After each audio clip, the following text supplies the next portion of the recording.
Hello, I am Paula Fuerte and I will be discussing about a peer-reviewed article entitled Severe Obesity Emotions and Eating Habits, a Case Control Study.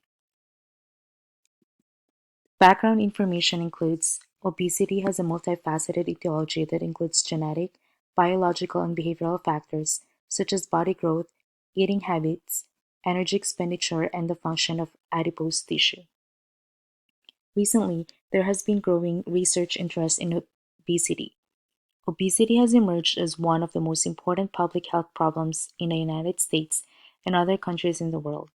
The possibility of an emotional disorder secondary to obesity should always be evaluated separately. Objectives. This study examined the relationships among severe obesity, emotions, and eating habits.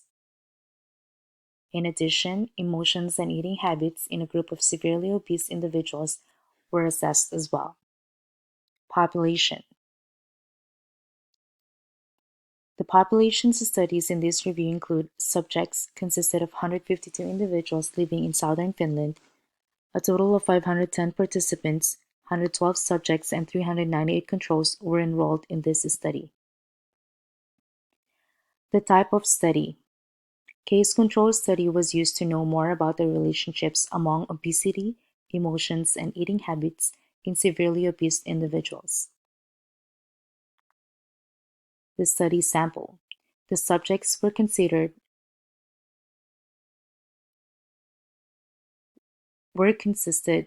of 152 individuals living in southern Finland who were receiving a permanent disability pension primarily for obesity.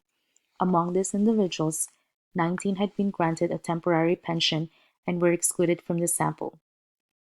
The subject group consisted of 112 patients, 81 females and 31 males. A total of 510 participants were enrolled in this study. Recruiting strategies. The subjects consisted of 152 individuals living in southern Finland, and psychiatric interviews were conducted on all participants. The clear advantage of this study is its use of a non-selective sample of individuals with severe obesity. Unlike most studies of obesity, the subjects were not recruited from a group dieters. This study concentrated on a group of individuals receiving a disability pension for obesity. All of the subjects were individually interviewed by an experienced psychiatrist. Inclusion criteria. All subjects are living in southern Finland and currently receiving pension primarily for obesity. Exclusion criteria. This study did not include participants who do not reside in southern Finland nor other countries. Individuals who are not receiving permanent disability pension primarily for obesity. 19 were excluded from the sample for having temporary pension, and individuals who die or no longer receive the pension were excluded as well. Randomization. Randomization minimizes the differences among groups by equally distributing people with particular characteristics among all the trials.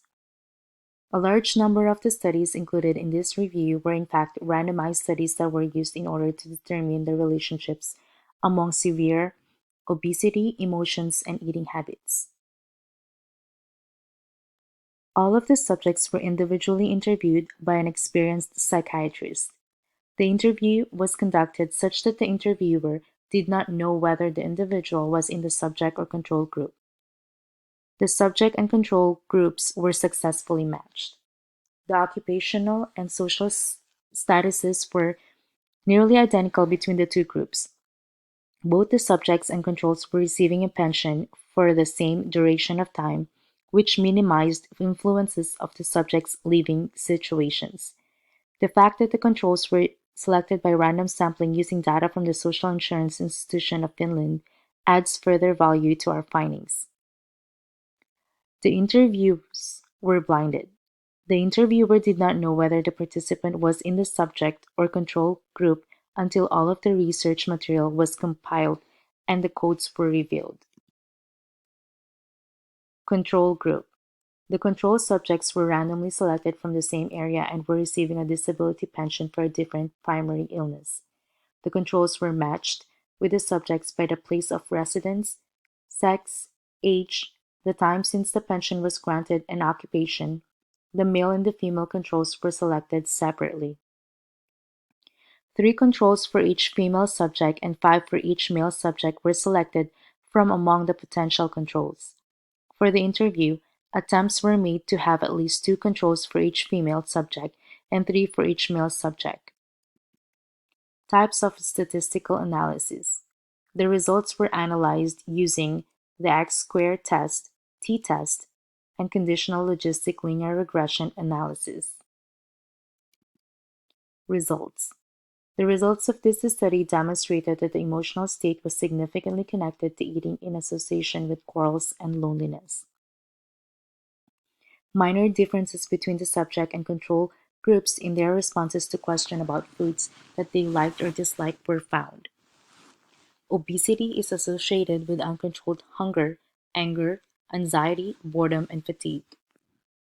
In this study of severe obesity, emotions and eating habits was also found as a connection between eating habits and emotions.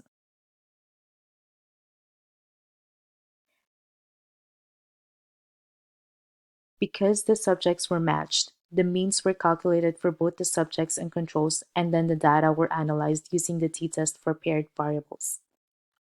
For the results that remained significant, the risk ratio and the upper and lower limits of confidence interval were calculated.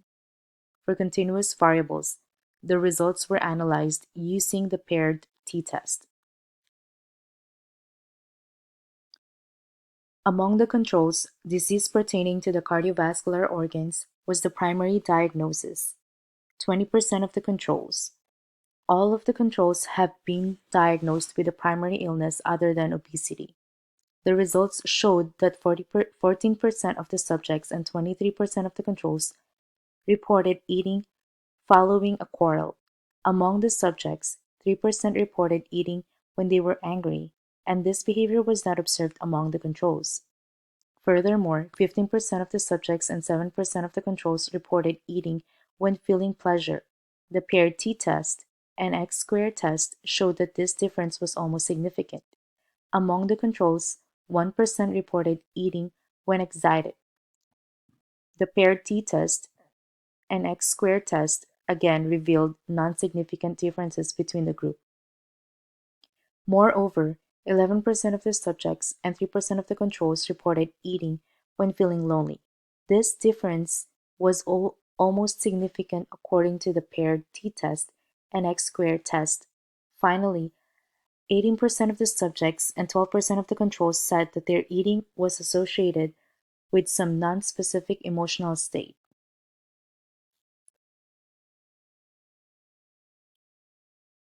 Conclusion. This study provides encouraging possibilities for research on the potential health effects of severe obesity and its development. And the findings of a connection between emotions and obesity confirms the importance of this study. Obesity has emerged as one of the most pressing medical and public health problems of our day. It is associated with uncontrolled hunger, anger, anxiety, boredom, and fatigue. In this study of severe obesity, emotions and eating habits, a connection between emotions and eating habits has been found as well.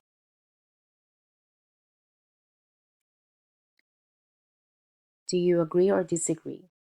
I do agree that there's a great relationship among severe obesity, emotions, and eating habits, which can greatly affect our health. Bias. The sampling bias. The studies that they used to support and confirm their hypothesis limit the participants that were being studied since they only included people from southern Finland and they did not even look at other races or ethnicities. Applicability of findings.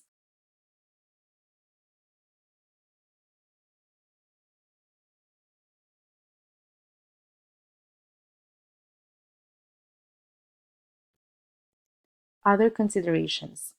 Considerations which may have impacted their finding: participants from all over the world, participants from other race or ethnicity. Applicability of findings. Due to the number of statistical methods that were used and the number of participants included, I believe that the findings are applicable to the population that was studied. These findings support that there is a great relationship among severe obesity, emotions, and eating habits, which can greatly affect our health. The ideal study design. Cohort study from birth to retirement would have been an ideal design, and the conclusion of various races and ethnicities from different countries or nations would greatly assist in obtaining extensive results. Thank you.